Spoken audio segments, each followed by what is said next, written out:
Hey guys, and welcome to this new tutorial. Well, in the meantime, I'm uploading these previous YouTube videos, and you've probably watched these before you reach this lesson, so this is a bit funny. But let's move to our project. So our app has covered so far the label, the button, the text field, and this switch. Now in this tutorial, we will be covering this segmented control. Now the segmented control is a little bit like a switch. Now let's drag and drop it over here. So you can press this part, and this blue part is the pressed one, and the gray one is the not pressed one. So this is actually just like the switch in the case of two segment controls. It's either an off or an on. You can imagine it as an off or an on. So this is actually just like a switch. But why is it called segmented control, and why don't we just have the switch? Because of this segments attribute over here. Let's just put it 3. So now we have 3 parts: first, second, and let's call it fourth. Okay, so we have three controls over here. Now in my application, I want this label to actually type for me which control is pressed. Is it the first, second, or the fourth one? So let's just go to the .h file, drag this over here, and call it my segmented control. So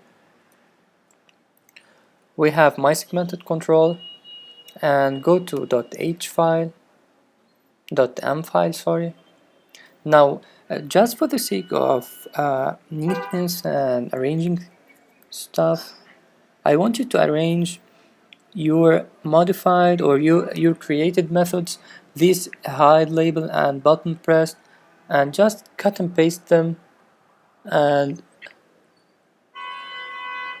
put them here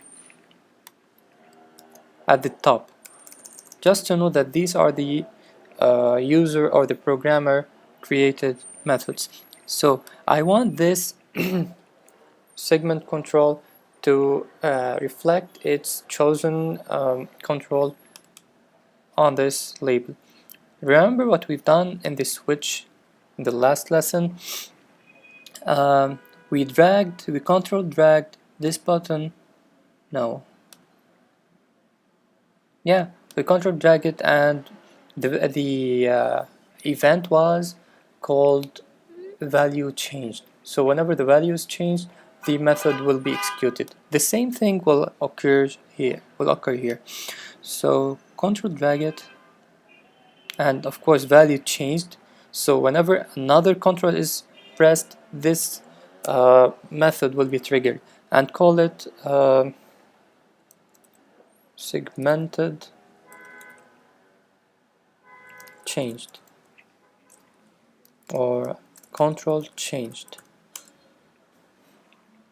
So I will be implementing my method over here.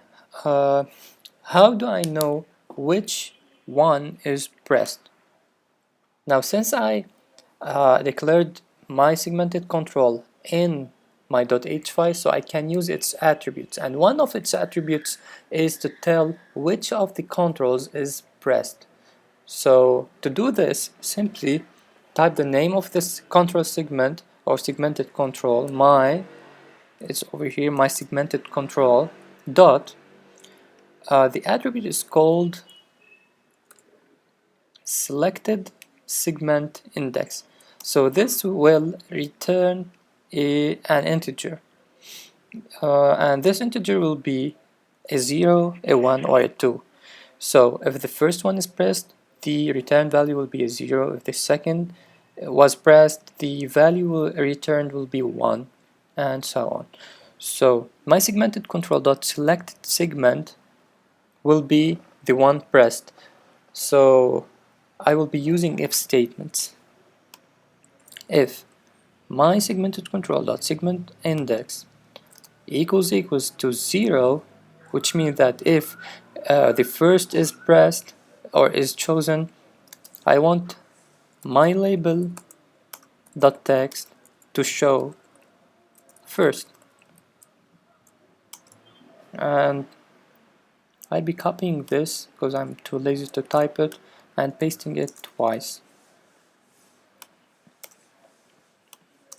So if my segmented control selected index equals to 1, I want it to print for me second, and if it is equal to 2,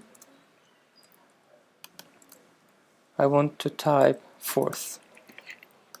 And that's it for the control changed method. So whenever a value is changed, whenever a control is selected, this method will be triggered, and these three if statements will be launched.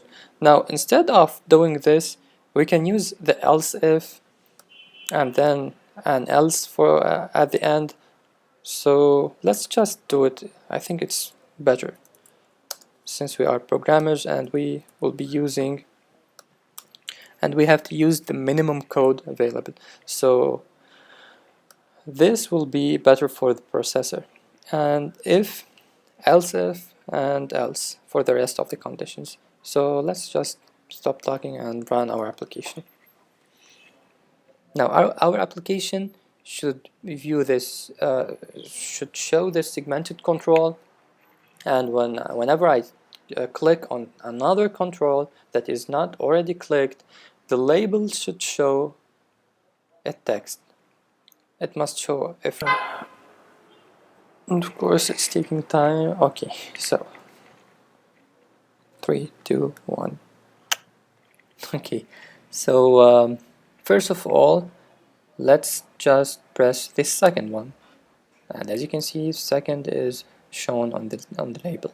A fourth and a first, second, fourth, first, second, fourth, second, first. Okay, and remember this switch will hide the text, so I'm pressing and everything is changing, but I can't see the change. So if I turn it on, I will see a fourth, of course. Okay, this is all for the segmented control and the switch, the label, the button, and the text field. Okay, listen guys, in the next tutorial we will be creating our first game. Isn't that nice? Now we are ready to create our game, but just one more thing, I will be explaining about sliders. Okay, just about the sliders. No. In the next tutorial, we will be creating our first game called the slider game, and it will depend mainly on the slider, which we know nothing about till now. But this will be really easy, believe me, and you will be enjoying the next tutorial, and it must be the best tutorial.